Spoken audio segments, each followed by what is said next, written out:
is gone this week. Yeah, rather ironic because that's JJ's team, and he might be celebrating and missing an opportunity to cheer in the fast lane about a potential new addition.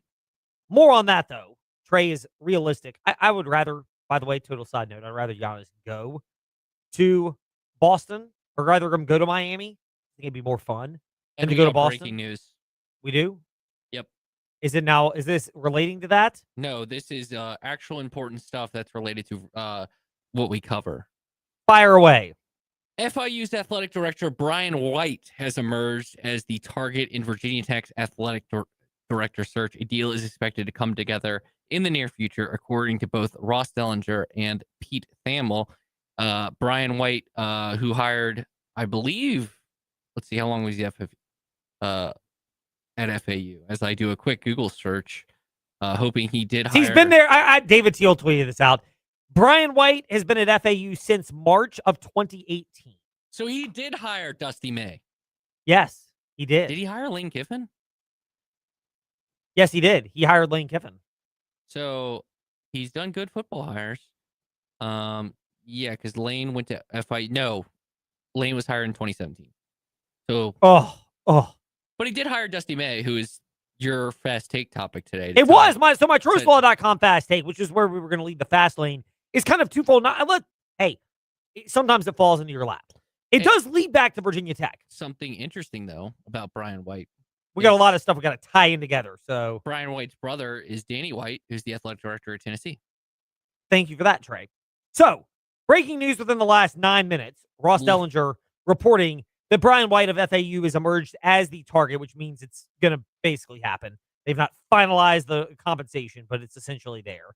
Brian White from FAU, after a decade or so down there, coming to Virginia Tech. Any chance Pitbull can perform like Metallica did? That was FIU, not FAU. Oh, thank you for the reminder on that. So FAU. Yep. Hey, they're a program that punched above their weight class in making the transition from a 1AA to a 1A program. They had Lane Kiffin, sure, but they've had success since then. And they went Dusty May to the Final Four. The ability to think outside the box. He was inevitably going to leave for Michigan. He pulled the Matt Klein. Shout out to Michigan. New Covenant men's basketball coach Matt Klein left that job after winning a state championship for the Griffins to take over at LCA, where, look, I'll be honest, if you're going to leave a program to go take on a different opportunity, I don't know how any program can ever be upset with you when you leave as a champion, like Dusty May has done, leaving Michigan as a champion for the Dallas Mavericks. And you could argue that Matt Klein, when he left New Covenant to coach at LCA, a little bit bigger basketball program, different classification, if you will, in terms of where you're competing and the talent you can acquire. LCA, it doesn't always actively recruit, but they have to because they're a private school. You're not zoned to the LCA district.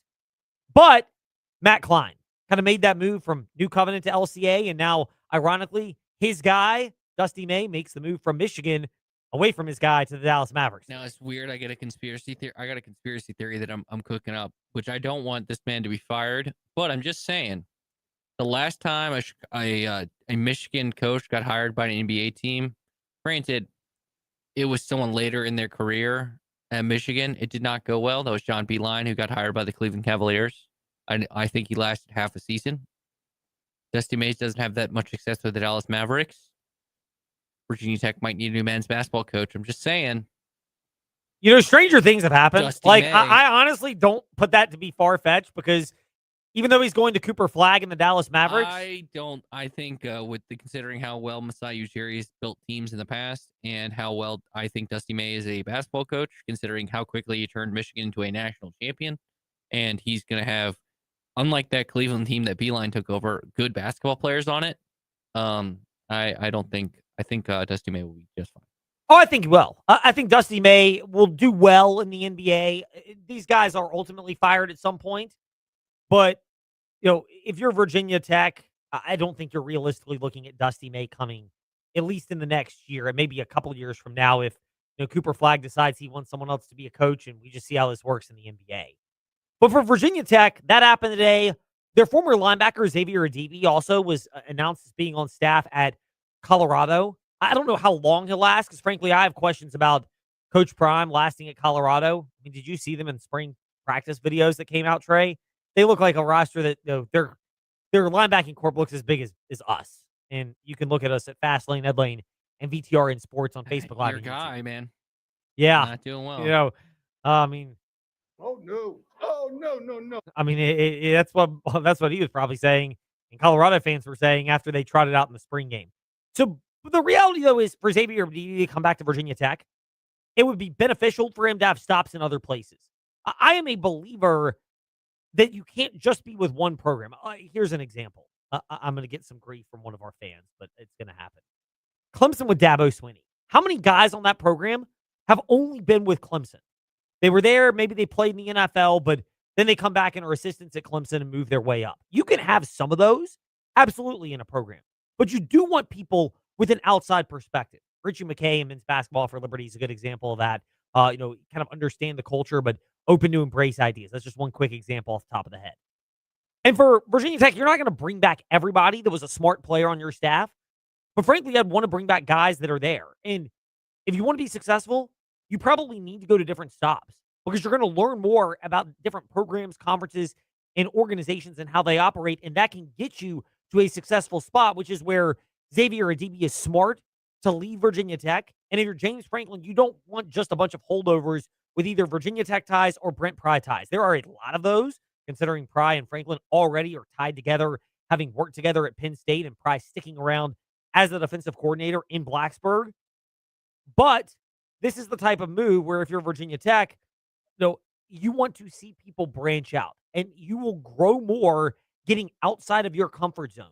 Sometimes you need to be pushed in that direction. And that may have been the coaching staff change from Pry to Franklin at Virginia Tech that did this for Xavier Adibi. But I like to see that out of prospective candidates going forward. And if your goal is just to get there, that's it. But if your goal is to work your way up, maybe even being a head coach one day, a defensive coordinator, if you're not a head coach, anything on a higher level, a position coach even, then being able to have experience at different stops is a prerequisite. It is challenging because of the amount of times that you will end up moving over the course of your career. But if you're in coaching, do it while you're young. I say this to people in media all the time. If you're branching out, I went to a wedding this weekend. It was great. By the way, former guest of ours in the Fast Lane, Ann Parker Coleman from TV up in Charlottesville. She's now down in Austin. If you maybe log on to Kalshi and just said, will Ann Parker be on the SEC network in 5 years? I may or may not be tempted to fire up the app and lay the line that there was a good possibility. She's got a lot of things going for her, most notably her skill set that I've got no inside info on this, but if you were to just say, hey, could it happen? I absolutely would not be surprised now that she's in an SEC market in Austin, Texas, as weird as that is to say. But I was down there, and a lot of people I bumped into are in that similar age range. They're in their mid to late 20s, and they're either married, but they don't have kids, or they're not even married with kids, and they're moving to bigger areas. Because I've bumped into a lot of other people that were in that spot, and then they move back, and they want to get closer to home. First it's Charlotte, or it's Raleigh, or it's DC, and then inevitably you get closer to your footprint. And it may not be, for their case, Martinsville, but maybe it's Lynchburg, maybe it's Roanoke, maybe it's Richmond, within a reasonable amount of drive, because yes, you want your kids to be around grandparents. Yes, you want to share some parental responsibilities at times with them. But it's the same thing with a guy like Xavier Adibi leaving Virginia Tech, which is when you're young in the game and you're young in the coaching game, be willing to move around. And that's a growth thing for him that ties in to everything else. There are a lot of other updates and updates to get to right now in It's time for Fast Five at Five-ish. 5-ish minutes on 5 relevant topics done around 5 p.m.-ish. Ish, because our counting skills are kinda ish. Let's start with number 5. Look, we saw it again over the weekend. Iran tying Belgium in a 0-0 draw. Uruguay and Cape Verde, a 2-2 draw in a more exciting game. Egypt getting a victory over the Netherlands, even though they were favored. Another one that was deemed to be a surprise. And Germany barely beating Ivory Coast in the match where it kind of felt like they lost. And Curacao tying it up with Ecuador, despite giving up 7 goals to Germany in their first match. You got a lot of those type of outcomes, which is why I know it's early, 13 minutes in, but France and Iraq tied at 0. This might be more cagey than we've seen before, as a novice World Cup aficionado myself. I am not the world's foremost soccer expert. We had on Lucas Paulini from Hill City FC on Friday's edition. Go back and listen to it. But there are a lot of cagey matches in the group stage. I do think you get more that are spread out, but you get one early with France and Iraq right now. They're scoreless in the 13th minute. Still a lot of soccer to be played, but it's worth monitoring that. And then earlier today, Argentina getting a 2-0 victory over Austria. And guess who got his 17th and 18th goals in World Cup history, growing his record? Lionel Messi. Is he still the best? Establishing his record. So he tied the record last game with the hat trick.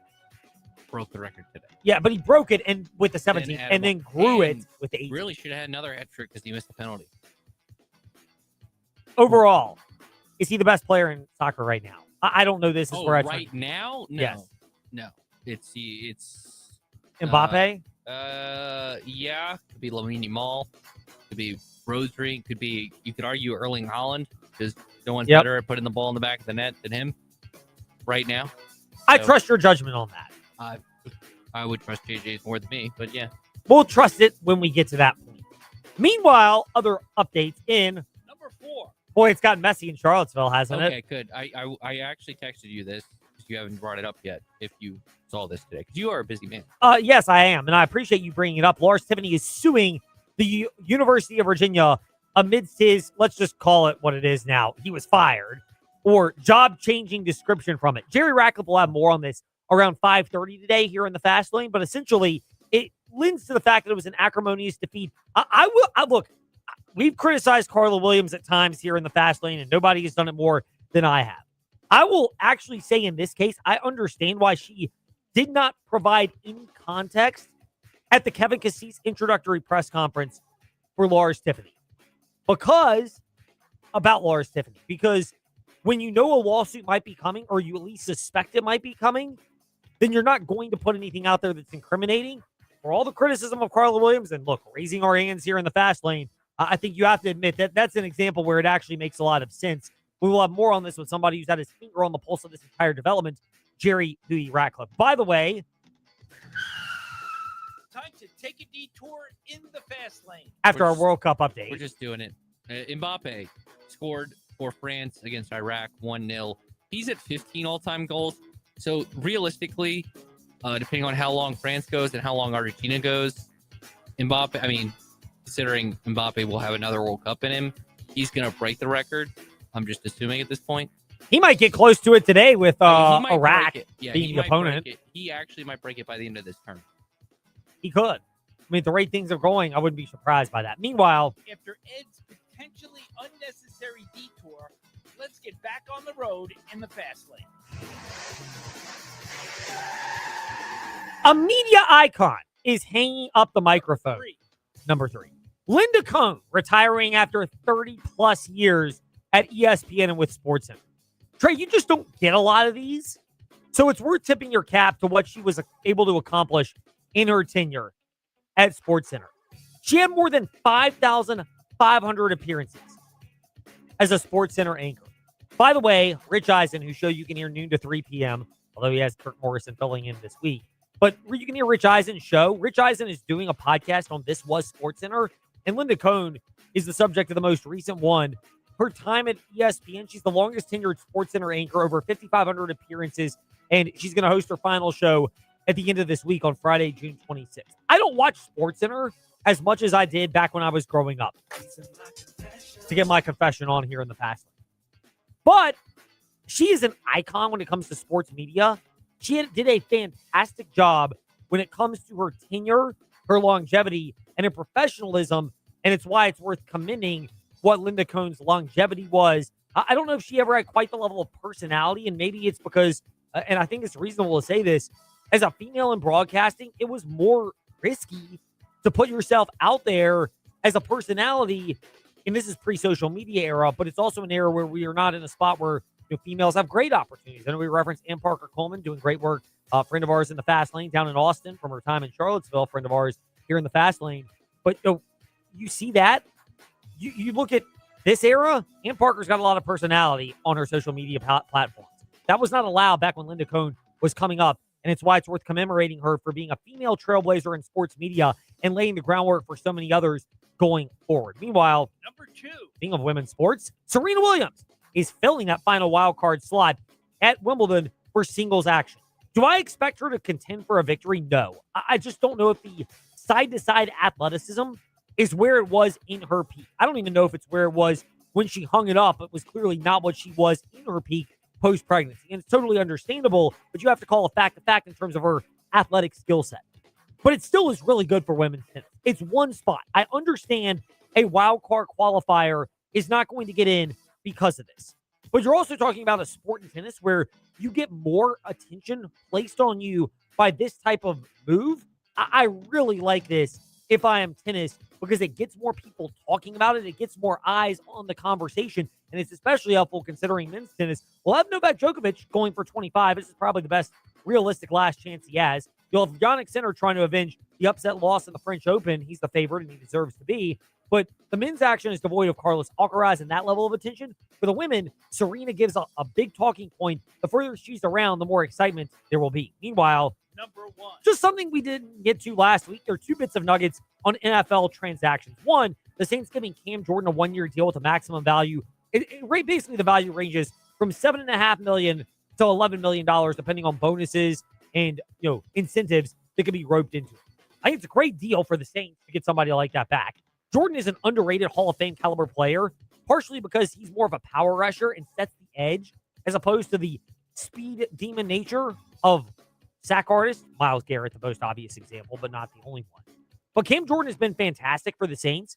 I kind of view him and Brandon Graham in the same boat. Graham is an Eagles Hall of Famer for sure, maybe not a Pro Football Hall of Famer. Jordan's going to be a Saints Hall of Famer, but maybe not an NFL Hall of Famer.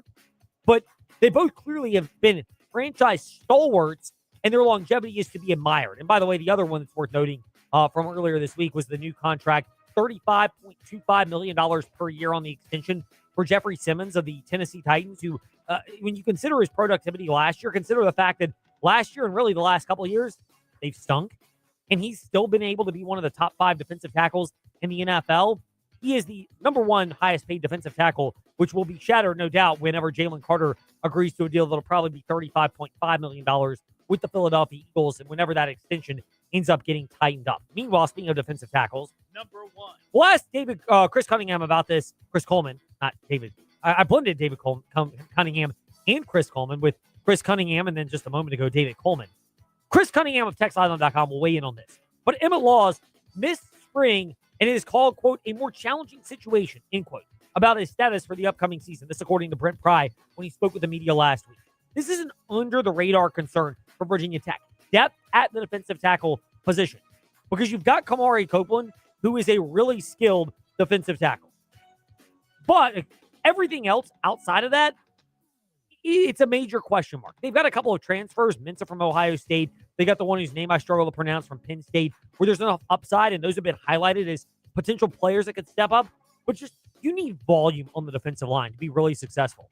Because you need your starters to be NFL caliber, whether it's high end or not. But you want backups that can come in and rotate. And Virginia Tech not being quite there, that is a concern.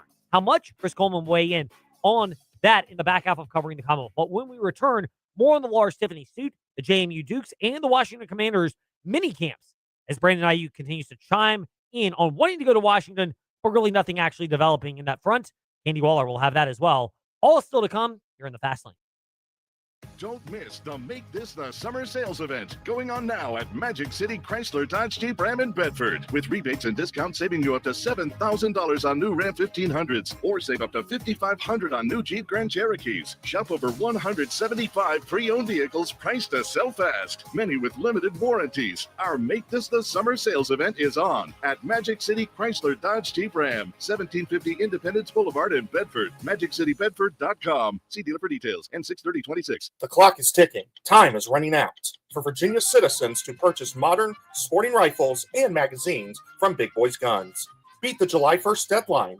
Right now, the selection is robust at Big Boys Guns. ARs, AKs, and the most popular handguns will soon be banned from sale in the state of Virginia. Don't wait. Visit Big Boys Guns before the inventory is gone and not allowed to return. Shop 24/7 at BigBoysGuns.com and in store on Route 460 in Blue Ridge. Hi, I'm Al Billingsley, a board member with CASA of Central Virginia.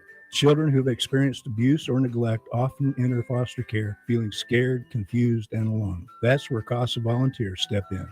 We stand behind these children to make sure that their voices are heard in court. CASA is looking for caring adults from our community to serve as volunteer advocates. And as a man, I can tell you we're especially in need more men to step up for these kids. If you're ready to make a difference, learn more at cvcasa.org. At Farmers Bank, community isn't just where we work, it's who we are. For generations, we've proudly supported our neighbors, local businesses, schools, and organizations right here at home. When you bank with Farmers Bank, your money stays local, helping families buy homes, entrepreneurs start businesses, and our towns grow stronger. You're not just an account number here. You're a neighbor, a friend, and part of something bigger. Farmers Bank, your community, your bank, your future. Lower your energy use. Lower your bills. Call Concord Mechanical. With decades of hands-on experience, their expert team specializes in high-efficiency upgrades designed to slash your monthly energy costs. They don't just install the equipment. They optimize your entire home's performance, from precision maintenance that prevents costly breakdowns to modern, eco-friendly systems that pay for themselves. Call today or visit theconcordmechanical.com to schedule your service. Concord Mechanical. Experience you can trust. Savings you can see. Good to great. It's one of the hardest transitions to make. 801 Raw Bar has pulled it off. Their country boil bags have taken the good seafood and flavors from the Bayou region and brought them to the Hill City for a great seafood dish. You can also build your own seafood plates at 801 Raw Bar, featuring fresh shrimp, crabs, scallops, and fish from the Atlantic region. Step back into the relaxing beach house vibe with different regional seafood twists at 801 Raw Bar on Church Street in downtown Lynchburg. Are you sick of running your dryer longer just to dry your clothes? It might not be a dying appliance. It might be a clogged up dryer vent. Call Black Goose Chimney Service to find out. Their certified ventilation specialists don't just diagnose chimneys. They also clean dryer vents through the entire ventilation system. Get peace of mind as you're protected from lint clogging your dryer vents, one of the most common causes of house fires. Call Black Goose Chimney Service today and visit blackgoose.net to schedule your dryer vent cleaning. Step into the Fast Lane 24/7 at Trey Lyle VT and Fast Lane Ed Lane on Facebook, Twitter, Instagram, YouTube, and wherever you listen to podcasts. Now, back to the Fast Lane. Ah, an exhale. Is that a sound we just heard out of Harrisonburg, Virginia?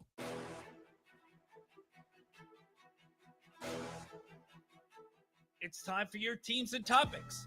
Covering the Commonwealth, a look at teams and topics from around the Commonwealth.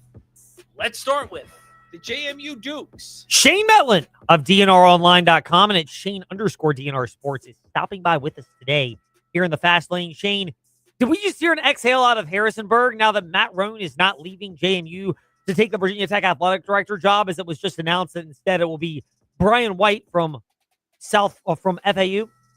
Maybe a little bit. I'd asked Matt about this, really pretty early in the process for Virginia Tech. And he told me at that time he wasn't a candidate. He was really happy at JMU. But I may not have realized just how far out Virginia Tech was from making a hire at that point. So, he may have been able to tell me that and be honest about it because maybe they just weren't that far into it. He's a name that obviously would have made a lot of sense for Virginia Tech. Southwest Virginia native, played a year or two at Virginia Tech football before transferring down to the FCS level. But, I think JMU fans are very happy, though, to keep him around based on what's happened the first couple of years of his time. For JMU, you get Matt Roan. Is this the end of it now? Do they have stability now, at least till the next hiring cycle presumably would come within the next handful of months, if not year? I think they do have some stability. You never know. Somebody gets offered, millions and millions of dollars. Like it's really hard to turn that down in any circumstance. But, Matt is in a place where he really wants to be. The reason Virginia Tech was, maybe a little bit scary for JMU fans is because they knew that his family was from that area and he wanted to be back in Virginia as part of the reason he has the JMU job right now. So, that is, maybe gives them a little bit of hope that he's going to stick around for a while because, things with his father, he and his, sister's family and everything were helping take care of his ailing father, things like that. It just made a lot of sense for him to want to be in this region. So we'll see if that, continues to be the case going forward. But, right now, Jamie's got to feel pretty good about having a guy who appears to be able to do the job quite well and has reasons to want to be around Harrisonburg. DNRonline.com for Shane Metlin. That's where you can keep up with his work, or at Shane_DNR Sports. He's with us in the fast lane. Shane, pivoting off of that to JMU men's basketball. They've added Kentucky. $100,000 is what the Dukes will get paid to go to Rupp Arena. Is this more than a buy game, or is this pretty much a buy game where you don't think JMU would have a chance? I mean, you never know until you really kind of see. I'm going to go get my first look at the team that they have tomorrow. Go watch them practice a little bit. So you don't know. I mean, they've went on paper. What they did in the transfer portal looks pretty good, especially at the mid-major level. Whether it's a team like they had a couple years ago that was able to go early in the season and beat a Michigan State, I don't know if they have that. It's too early to tell, but it's a great buy game for JMU just because, hey, you get to go play at Rupp Arena. Matt Rowan worked at Kentucky for a while.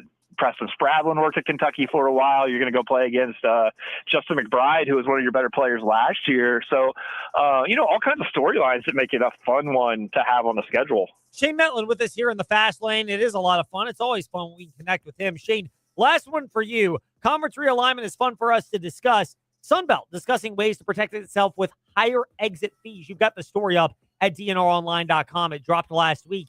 Is this something that is tangibly impactful, or is this something that more solidifies the Sunbelt, albeit no one knowing what's going to happen in 2030? Yeah, I mean, I don't think any exit fee really at this point keeps anybody in the conference. If it's somewhere they go and it's going to be just a better deal for them. But it sounds like maybe the league office is pushing for a high number. 25 million was reported elsewhere. And I do wonder if that's one of those things where you toss out that big number and then you negotiate it down to what can be reasonable for everybody. But yeah, I mean, I think it is at this point, just kind of one of those things where you got to start preparing for these next few years where things could get a little crazy with conference realignment. And there are some teams in the Sun Belt that just aren't particularly happy with the TV deal. It doesn't pay a ton. They don't get a huge check from the conference itself. So, if like a Pac-12 or an AAC came around offering more money, obviously those schools are going to listen. Shane, we listen to your insight here and at DNRonline.com when it's in the written form. And we're grateful for you sharing it today here in the Fast Lane. All right. Thanks, Ed. Now to the Virginia Cavaliers. Just how messy has it gotten up there in Charlottesville? Somebody who's around to assess where things are is Jerry Ratcliffe. He's from JerryRatcliffe.com and a veteran UVA reporter. Hootie, it's gotten messy, it looks like, from our perspective, between Lars Tiffany and Virginia. Is that a reasonable assessment? Right, and we had heard, I guess about a month ago, that this was coming down the pike, that it would be a lawsuit followed his firing at some point, and it finally was officially released today that he's suing the university for $1.4 million in compensation over the disputed contract. And, just from what I've been able to gather, it looks like he has a pretty decent case. So who knows where this may end up. I would imagine that it'll probably be settled out of court and we'll never hear the details of either side of it. For Virginia, look, you and I and many of us in the media have been critical of Carla Williams for, shall we call it, limited, or being diplomatic here, limited media availability. Is this one where you have to actually say she might have been onto something when she didn't really comment about the departure of Lars Tiffany at the Kevin Cassis introductory press conference, which I can't blame her if you knew a lawsuit might be coming? Yeah, in defense of her, I think she was smart not to comment too much. Once legal action has been threatened or alleged that will come, I think you're smart to keep your mouth shut. And Carla certainly has no trouble doing that. she doesn't like to talk to the media very much anyway, and so that was just another reason to not speak with us. I mean, she did speak to us, but there were certain questions that she declined to answer. But I think she probably did what was necessary in that situation. Hootie, pivoting off of that to actual sports-related stories that are maybe more optimistic. Virginia and Vanderbilt agreeing to a home-and-home series. I know it's not going to be until 2028 in Nashville, so a couple years from now, and then 2031 in Charlottesville. Who knows how college sports will look whenever we get to that particular date. You surprised, though, we haven't seen more of this because it's the first time they will be meeting since 1975, despite their similar approaches to athletics? Yeah, a little bit. I always thought that they should probably try to play Northwestern and Vanderbilt since they're academically aligned and geographically Vanderbilt makes sense. It's not that far away. I always thought it would be good to play Tennessee and Kentucky from time to time in football and basketball, just to your neighboring states. So why not? But certainly the Vanderbilt thing makes sense, and considering that Carla Williams has roots at Vanderbilt, she worked there for a while, and I think she connected to some of the people in the athletic department out there. So I expected something like that would probably be scheduled somewhere in the future. You're right about 2031. That could end up being a conference game, right? I mean, it could. Who knows how this thing's going to look when we get to that point? It might not even be the ACC or the SEC. It might be the Super League or whatever you wind up calling it. Speaking of Tennessee, by the way, the other part of Tennessee is where Mike Curtis, the legendary strength and sports performance coach for Virginia and men's basketball, will be going. He is leaving Virginia and now heading down to the Memphis Grizzlies. Was this a matter of time, considering the difference in style and philosophy of Ryan Odom, or is this something he was not expecting? I think most of us were caught by surprise. I don't know that there was anything behind the scenes going on about style or play or anything like that. But certainly it's a loss. I mean, he's considered one of the best strength coaches in America, and Virginia was lucky to have him for 17 years. I don't know. You never know what's behind somebody leaving, whether it might be a big financial package or what. Certainly the NBA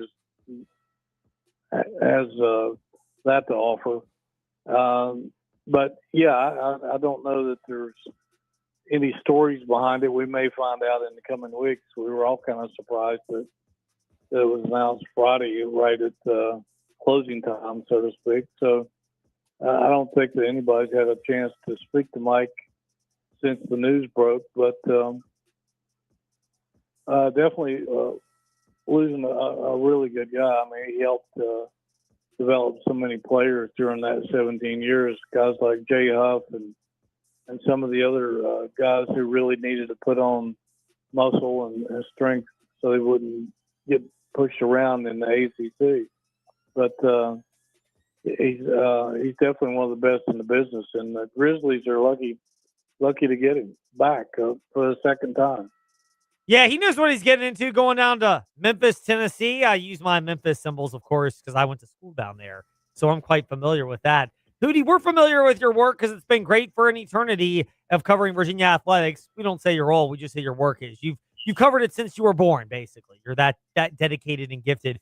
Hootie, thank you for your time today in the Fast Lane, and we appreciate it and look forward to chatting again in a couple of weeks. We got some quirky scheduling coming up over the next few weeks. All right, my friend, anytime. Jerry Ratcliffe with us here in the Fast Lane. Now to, just for you haters, left hand up the Commanders. Does she just start chuckling right now whenever Brandon Ayuk puts a tweet out? Because there's no news of him being cut by the 49ers or the trade being imminent to the Washington Commanders. But yet, Brandon Ayuk now, he wants to be a Redskin. He puts this on his latest social media post. How much is Candy Waller of Bowie TV Sports monitoring Brandon Ayuk? How much of it is just good humor Seawall, what is your reaction whenever something comes out from Brandon Ayuk's social media accounts? My honest reaction, Ed, is I just keep scrolling. Like, I just keep scrolling. I'm like, I got to stay focused on those players that are currently in the burgundy and gold and time on task with Jaden Daniels. I just cannot go there until I absolutely have to. It will be known whenever it's actually going to happen. This imminent divorce from the Niners and Brandon Ayuk. At this point, he's just speaking his piece, and we're just waiting to figure out whatever San Francisco wants to do whenever they want to do it. Meanwhile, Seawall, you mentioned the Washington Commanders. They've had mini camps the last couple of weeks. What have your biggest takeaways been as far as things you can take from the organized team activities about the Commanders as we head toward, believe it or not, like a month from now when training camp begins? Absolutely, right? We're just a month out, and that month will be here before you know it. What I can really take from this is I think Dan Quinn has really learned, especially from last year, maybe even the year before, about evaluating what you have now, maybe a bit sooner. Especially during mandatory minicamp, we saw a lot of focus and energy around, some of those guys that may not be the starters, right? What do they have now? So there was a lot of emphasis there. You're really seeing that intensity in practice. The energy has always been up, but the overall level of intensity and competition is what I see is different this year than in the other 2 years of the Dan Quinn regime. We're seeing really good competition at kicker, at center, and left guard, and of course, going back to, Ayuk, the wide receiver position, linebacker as well. So these position battles are actually really real. You really don't know how some of these are going to shake out. You mentioned it for the Washington Commanders, and Rookies Report in almost a month, 7/24, July 24th is when rookies begin. 7/28, July 28th is when veterans end up reporting, and they have that joint practice on the 12th of August with the Miami Dolphins, which I believe you broke when you were last with us here in the Fast Lane, Seawall, about that particular joint practice coming in training camp. Now that you have time set for the Washington Commanders, what are your biggest focal points now getting ready for camp in the next month? Well, one of the things that Coach Quinn shared with the media last week as mandatory minicamp was concluding was the fact of, the players still being bought in as well as their families and those close to them. A lot can happen in a month. You could really fall off track in a month. And he was like, the same could go for all of us, right? So they still have to be focused. All the things that they've learned so far, the film that they've already created so far, they still need to be in evaluation mode. They still need to be in study mode. And they absolutely still need to be in workout mode. They can't just say, hey, I got a month to chill. You really don't. You really need to still be working very hard, because I get the sense from Coach Quinn that around preseason game 2, they'll know exactly what this roster is going to look like. Candy Waller, we know the work that she has and what it will look like because it's always there for Bowie TV Sports. Seawall, thank you for making time for us today in the Fast Lane. We are grateful and appreciative of it and look forward to chatting again as camp gets ever closer. Absolutely, and thank you so much for having me, and I'll talk to you guys again soon. Yes, indeed. Candy Waller with us here to wrap up part 1 of covering the Commonwealth. Part 2, the Hill City Howlers, the Virginia Tech Hokies. A lot going on with them, and NASCAR to live up to the experience out there in San Diego. Brian Nolan will weigh in on that. All that when we return here in the Fast Lane. Celebrate 250 years of America with massive savings during the Liberty 250 savings event on the Sheeler Motor Mile. Right now, get an additional $250 fuel savings discount on all new and used vehicles. An additional $250 in fuel savings. Shop over 2,000 new and used vehicles in one location, including more than 1,000 quality pre-owned vehicles with most makes and models at the Used Car Superstore. Plus 12 new car brands in Southwest Virginia. Honda, Hyundai, Kia, Toyota, Subaru, Chevrolet, Buick, Mitsubishi, Chrysler, Dodge, Jeep, and Ram. Used cars starting at just $59.95. $59.95. And your trade is worth more. Shop local and save with straightforward pricing, exceptional service and selection, certified friendly staff, no games, no gimmicks, and more inventory arriving daily, plus flexible financing options for every budget. We've got the credit. The Sheeler Motor Mile delivers choices. The Liberty 250 savings event on the Sheeler Motor Mile. I-81 exit 118C in Christiansburg. Call 866-SHEELER1. Always open at Sheeler.com. Example 2009 Chevrolet Impala stock number KA260134B plus tax tag title and $697 processing fee. Big transitions feel like big hurdles. That's why Central Virginia Counseling has 2 dynamic 6-week summer groups for rising 6th and 9th graders packed with essential life skills. Each week targets a new skill for success, tools like organization, time management, task initiation, anxiety reduction techniques, and skills for making friends and communicating well. Through peer connection and expert guidance, students will gain tools to feel capable, connected, and ready for day one. Visit us on Timberlake Road or Wigington Road in Lynchburg or at centralvirginiacounseling.com to learn more. Guests are great, except unwanted guests. At Specialty Exterminating, we know the difference. Hi, I'm Sabrina Kennan with Specialty Exterminating. We help you keep unwanted pests out of your home. Now we can keep those reptiles away. Our new reptile repellent is the perfect add-on for your pest prevention service. It's pet and people safe, so it's perfect for any homeowner, especially pool owners and homes in wooded and rural areas. Call us so we can repel the reptiles. Specialty Exterminating, your pest prevention partner since 1979. Lunchtime just got an upgrade. Stop by Makadu for our $8.95 weekday special and grab a legendary sandwich at an unbeatable price. Choose from your favorite classics to Coney Island, Betty Bob, Ragtime, or Stogie. Classic sandwiches packed with savory meats and flavors in between fresh bread. Make it a meal by pairing your sandwich with a sidekick, a warm cup of soup, or crispy chips. Great food, cozy vibes, and the best deal in town. Time to share great food and fun. Just to be there, the only one. Just to be there at Market Dues. We'll see you at the dues. The clock is ticking. Time is running out for Virginia citizens to purchase modern sporting rifles and magazines from Big Boys Guns. Beat the July 1st deadline.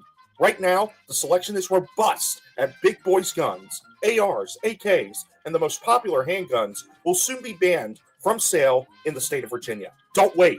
Visit Big Boys Guns before the inventory is gone and not allowed to return. Shop 24/7 at BigBoysGuns.com and in store on Route 460 in Blue Ridge. Spring means green lawns, open windows, and afternoons spent outdoors. At Brownstone Properties, you'll find homes with private yards, with locations near scenic walking trails, or beautiful local parks, perfect for family picnics or peaceful strolls. This season, find your place to grow. Start today at brownstoneproperties.com or call 434-385-1025. Brownstone Properties, where home is at the heart of everything we do. Step into the Fast Lane 24/7 at Trey Lyle VT and Fast Lane Ed Lane on Facebook, Twitter, Instagram, YouTube, and wherever you listen to podcasts. Now, back to the Fast Lane.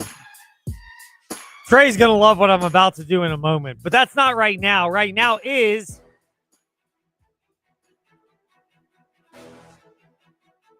It's time for your teams and topics. Covering the Commonwealth, a look at teams and topics from around the Commonwealth. Let's start with the Hill City Howlers. Go ahead and get it out of the way. They lost 5 of their 6 games at Augusta, and the pitching really had a rough go of it when they were down there. 4 of the 5 losses featured double-digit runs allowed. Jason Pro with us here in the Fast Lane. Jason, as blank canvas as we can possibly give for you, what happened to the Hill City Howlers pitching this past weekend? Yeah, you know what, Ed? It was a combination of a lot of different things. You still have some of the injuries that are piling up. You have a lot of the roster moves that are starting to come down, fresh faces trying to come in and fill new roles. We have a lot of guys that have moved from the bullpen to the starting rotation and vice versa.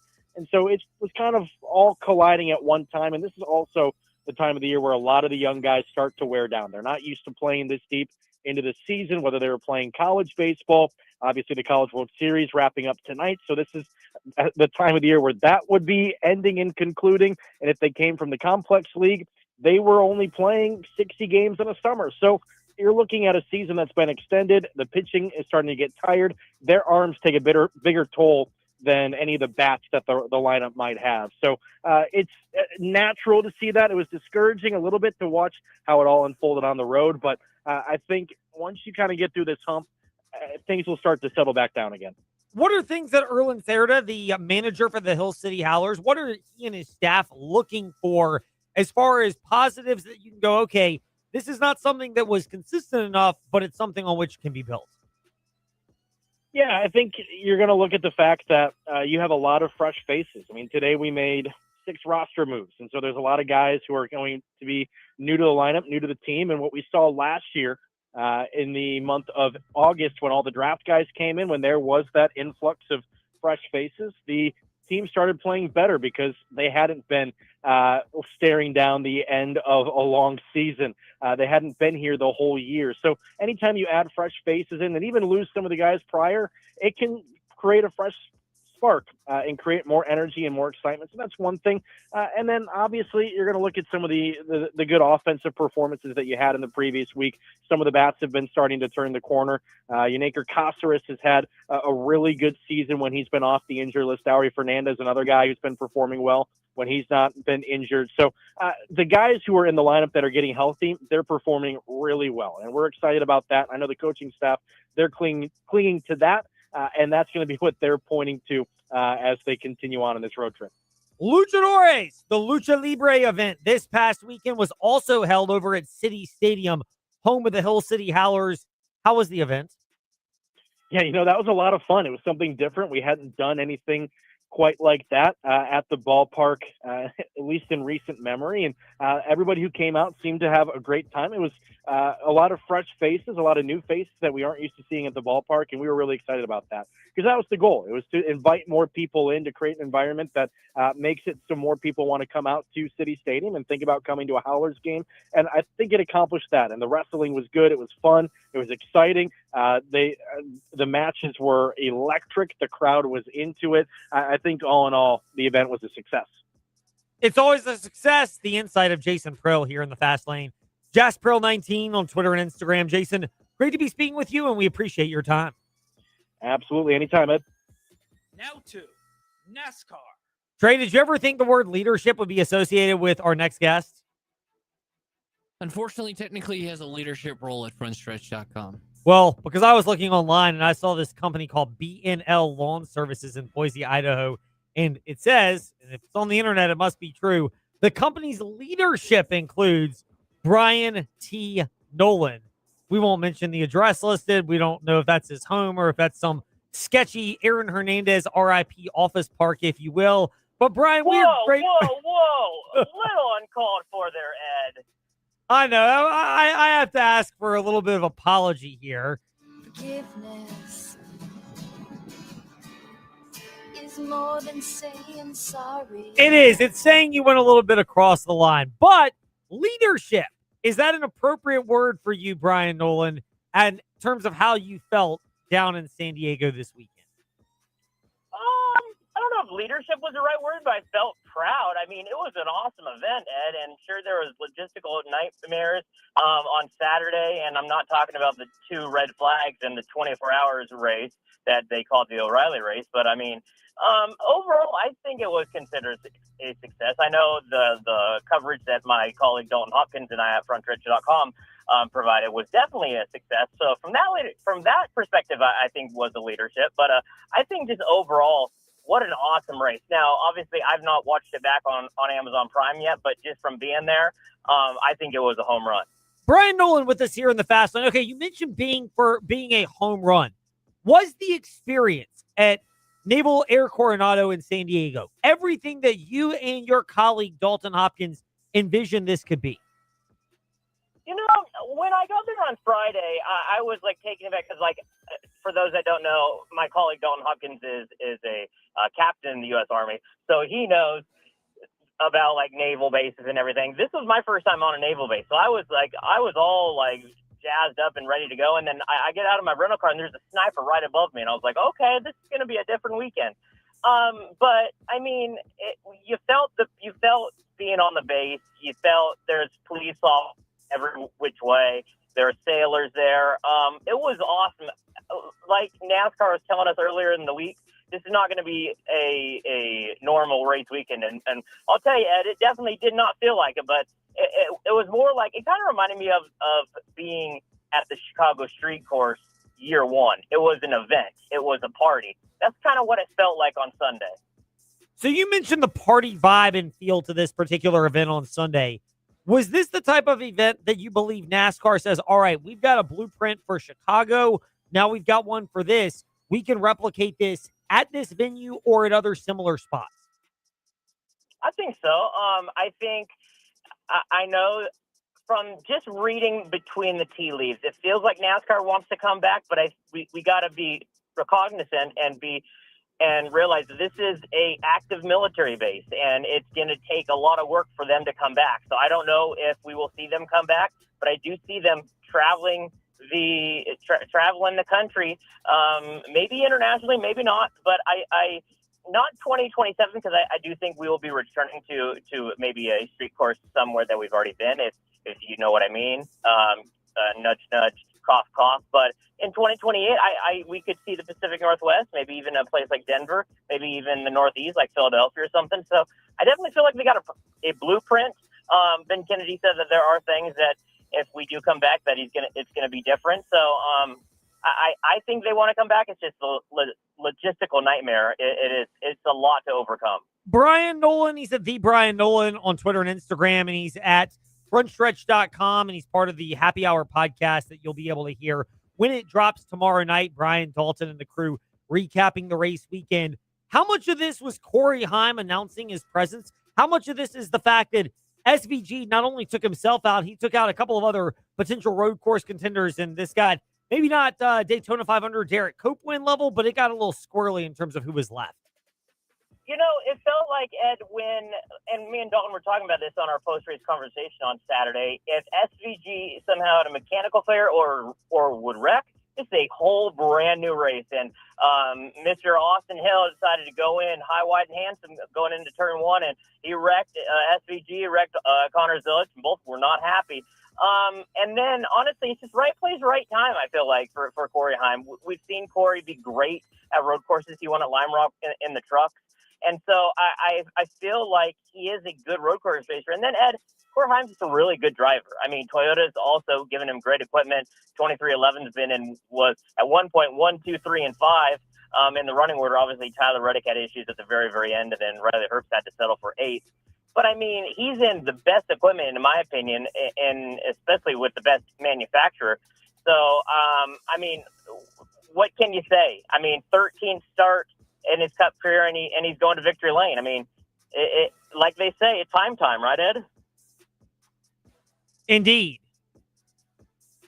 Brian, thank you for your time today in the fast lane. Ed? Yes. You're welcome, my friend. Awesome.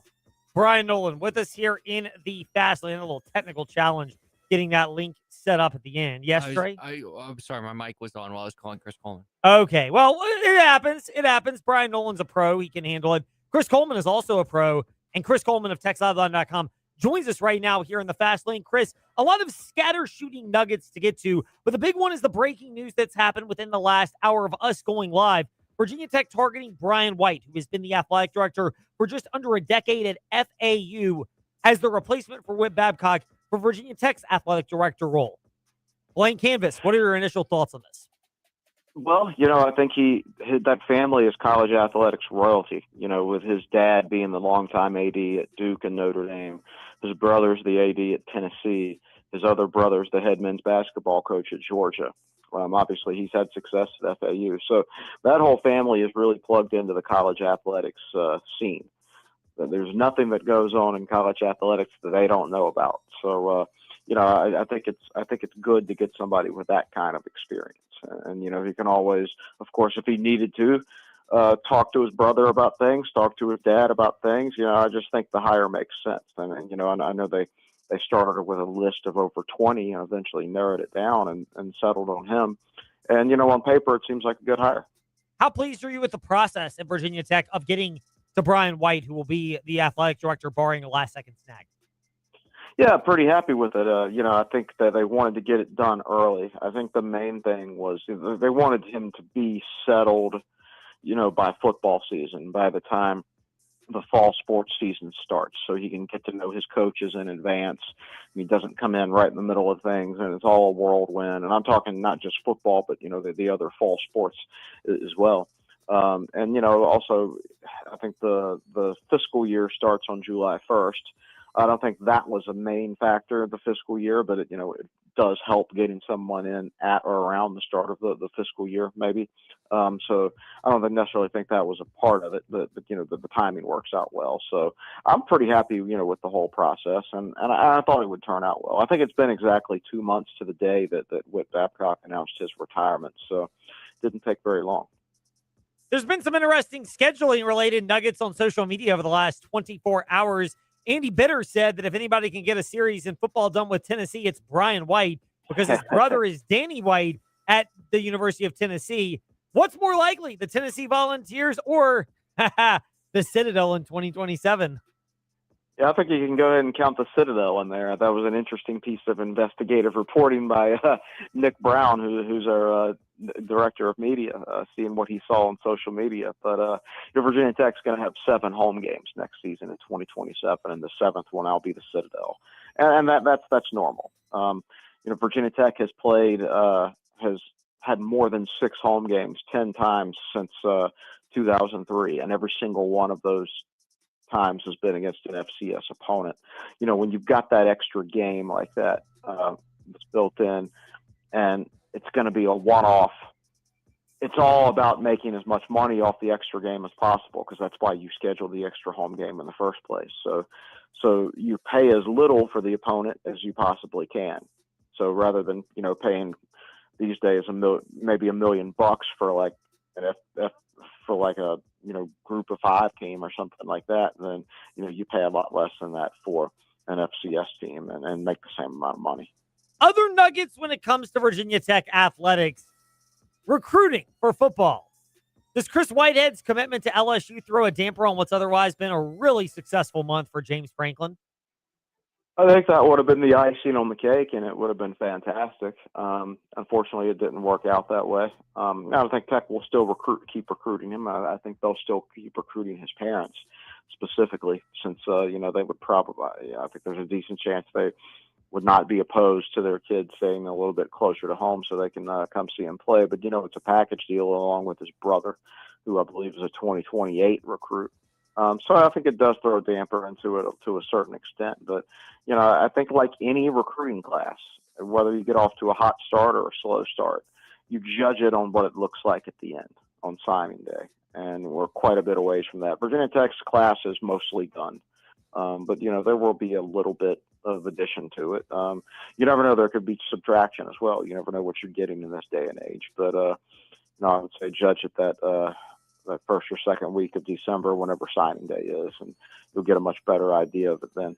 Continuing to scatter shoot with Chris Coleman of TechSideline.com here in the fast lane on W227BG Timberlake, WVGMA Lynchburg, WMNA Gretna Danville Southside, and the Virginia's Talk Station app. Gretna Danville Southside. That's Chatham, Chris's hometown, by the way. Shout out to Chris Coleman and the Chatham Cavaliers on this edition of the Fast Lane. Chris, Virginia Tech football, Emmett Laws, your guy, one of your favorite players, has, quote, a more challenging situation, according to Brent Pry when he spoke with the media last week regarding Laws and his health situation and whether he'll be back in the 2D.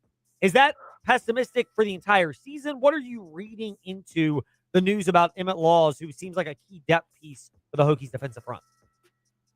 Yeah, I think when you deal with any injury these days, when you're thinking about missing a significant amount of time, since you can get that year back now, I think if you're going to miss a significant amount of time, and you missed at least part of the spring, you missed all the preseason, if you could get that extra year on the end, then you go ahead and hold him out for the whole season. So this is just speculation on my part, but I wouldn't speculate on him coming back this year. I don't know. I hope somehow the recovery from whatever the injury is can speed up and he's good to go, but that doesn't sound like it's very likely. Brent Pry's the most optimistic guy in the world, but even when he's out there saying, it's going to be pretty challenging, then, it's probably not going to happen. But that's what I was afraid of, because we've been hearing these rumors since April. And the article with more depth on who replaces Emmett Laws We're not going to tell you about it. We're going to ask you to go to techsideline.com. It's worth a subscription. Chris Coleman's article is up. Virginia Tech searching for defensive tackle depth. It is up. It's dated June 17th, 2026 at techsideline.com. Chris, last one for you, and we are grateful for your time as always. Ted Hansen, Brad Hobbs to serve as the initial directors of Hokie Ventures. What does this mean? Yeah, I think that's going to be interesting to see how that all ties in with the athletic director. Obviously, they're not going to hire an athletic director without a little bit of contact between those two parties beforehand. So I believe it'll work fine. I trust the people who have set up this whole thing. It's just going to be interesting, like the whole athletic department, the whole setup. Whether you're talking the athletic department itself plus Hokie Ventures, which is kind of in the athletic department and kind of not. The whole thing is just going to look totally different than it did last year, and it's come together relatively quickly, which I think is a credit to the people who jumped in there and kind of decided to take the bull by the horns when it needed to be taken by the horns. So it's a new era for Virginia Tech athletics. Where exactly it leads, I don't know, but I know they needed to do something different, and so I'm happy that they're going in a different direction. Optimistic for Virginia Tech. This is the ultimate tone from Chris Coleman of TechSideline.com. Chris, thank you for making a moment for us today in the Fast Lane. We're always grateful to catch up with you. We appreciate it and look forward to speaking soon.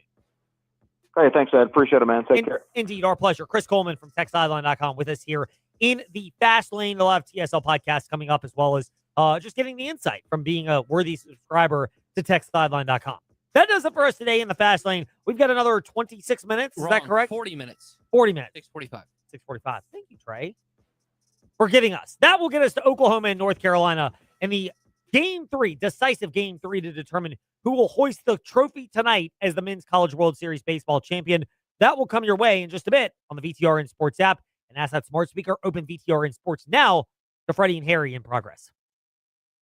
Going to be a problem moving forward for Darren Peterson? No,